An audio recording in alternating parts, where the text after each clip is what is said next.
धमाल बा भैया ई भोजपुरी के स्टाइल बा के सारी के नाम पर मचेला बवाल बा। माइक उठाओ सीधा दिल से, भोजपुरी छाप चालू स्किल से। माटी के छोरा सपना बा बड़ा, गाँवों के गली से दुनिया खड़ा। लुंगी में लहर, स्वैग में असर, नाम सुनते ही हिलेला शहर।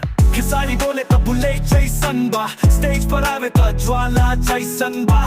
फैंस बोले भाई तू फायर हो, हेटर बोले भाई तू हायर हो। भोजपुरी छावा एटीट्यूड में रो, डायलॉग ना हथियार सीधा मुंह पे लो। एक्टिंग हो सिंगिंग हो सब में टॉप, देसी के राजा करेला हार्ट रॉ। बिल में सपना बा आँख में जुनून, पसीना की कीमत जाने पूरा जुनून। कब ना रोक सके रफ्तार हमार, भोजपुरी बोले है बस सुपरस्टार। सारी एंथम फुल टू धमाका, हर गाना बात जैसन पटना का लावा। जो बोले नहीं चली अब वो भी बोले बाबू तू असली।